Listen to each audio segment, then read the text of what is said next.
Hi குட்டீஸ். ஆச்சு ஒரு குட்டி கதை சொல்ல போகிறேன். அந்த ஊரில் ஒரு பெரிய பணக்கார ரிச் மேன் இருந்தார். அவர்கிட்ட பெரிய பங்களா, காஸ்ட்லியான காரு, நிறையா நகைகள், கோல்டு, தங்கம், வெள்ளி, வைரம், இப்படி ஏகப்பட்ட நகைகள், நிறைய ரூபா, நிறையா காசு, பணம் நிறைய இருக்குது. எல்லா வசதியும் இருக்குது. ரொம்ப நல்ல ஒய்ஃப், ரொம்ப கேர் எடுக்கிற ஒரு அன்பான ஒய்ஃப் இருக்காங்க. நல்ல குழந்தைங்க இருக்கிறாங்க, சொல் பேச்சு கேட்டு ரொம்ப அருமையான குழந்தைங்க இருக்காங்க. அவருக்கு எல்லாமே இருக்குது. ஆனாலும் அவர் எப்போ பாரு சோகமாக இருப்பார், கவலையாகவே இருப்பார், சோகமாகவே இருப்பார். அவருக்கு என்னன்னாலுமே மனசில் சந்தோஷமே இருக்க மாட்டேங்குது. ஆட்டோமேட்டிக்காக கையில் பணம் தான் என்ன பண்ணுவாங்க, அதுக்கேற்ற மாதிரி நல்ல ரிச்சான ஆளுங்க ஃப்ரெண்ட்ஷிப் கிடைப்பாங்க. அந்த மாதிரி அவருக்கு ஃப்ரெண்ட்ஷிப் கிடச்சி நிறைய ட்ரிங்க் பண்ணுறது, ஸ்மோக் பண்ணுறது, எல்லா பேட் ஹேபிட்ஸும் பண்ணுறாரு. இருந்தாலும் அவருக்கு சந்தோஷமே கிடைக்கல. நிறைய கெட்ட பழக்கம் பண்ணுறாரு ஃப்ரெண்ட்ஸோடு சேர்ந்துட்டு. இருந்தாலும் ஒரு ஹாப்பினஸ், மனசில் சந்தோஷமே இல்லை, முகத்தில் சிரிப்பும் இல்லை. அப்புறம் அவரோட ஃப்ரெண்ட்ஸ் என்ன பண்ணுறாங்க, சரி இவனை எங்கேயாவது வெளி நாட்டுக்கு, ஃபாரின் கண்ட்ரிஸ் கூட்டிகிட்டு போகலான்னு அவரை ஆஸ்திரேலியா, லண்டன், கனடா, ஜெர்மன், இப்படி எல்லா நாட்டுக்கும் கூட்டிகிட்டு போய் எல்லாம் சுற்றி காமிக்கிறாங்க அவங்க ஃப்ரெண்ட்ஸு. அப்படியுமே அவருக்கு சந்தோஷம் இல்லை. என்னடா பண்ணுறது, அவருக்கு ரொம்ப கவலையாக இருக்கே, நம்ம ஹாப்பியாகவே இருக்க மாட்டேங்கிறோம், எல்லாமே நம்மள்கிட்ட இருக்கே, ஏன் நம்ம சந்தோஷமாக இல்லை அப்படின்னு சொல்லிட்டு அவர் யோசிக்கிறார். அப்போ பார்த்திங்கன்னா அந்த ஊருக்கு ஒரு ஜென் குரு வரார். அப்போ சொல்கிறாங்க, நம்ம ஊருக்கு ஒரு பெரிய மகான் வராரு, ஜென் குரு வராரு அப்படின்னு. ஓகே, நம்ம அவரை போய் பார்க்கலாம், அவரை போய் பார்த்தாவது நமக்கு சந்தோஷம் கிடைக்குதான்னு பார்க்கலான்னு சொல்லிட்டு ஒரு பெரிய கிளாத் துணி எடுத்து நகையெல்லாம் அள்ளி போடுறார். நகையெல்லாம் தங்கம், வெள்ளி, வைரம், வைடூரியம் அள்ளி போட்டு, பணத்தெல்லாம் அள்ளி போட்டு ஒரு நல்லா முடிச்சு கட்டிட்டு போகிறார்.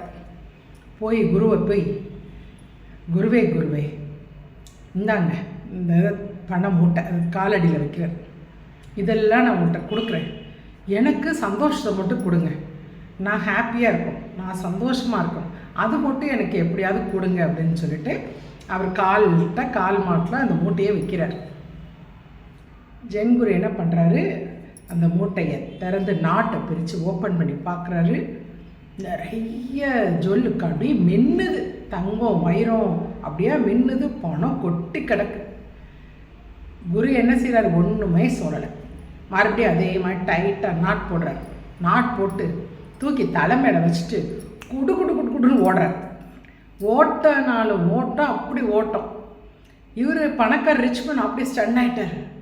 அட பாவி, நீ மகான் குருவில் நினச்சிட்டு வந்தேன், இப்படி என் நகையெல்லாம் போச்சு, எல்லாத்தையும் தலையில் வச்சுட்டு ஓடுறாரு, இந்த ஆள் திருடனாக இருக்கும் போல இருக்கேன்னு சொல்லிட்டு இவரும் விரட்டுறாரு. இவர் ஸ்பீடு, செம்ம ஸ்பீடில் போகிறாரு.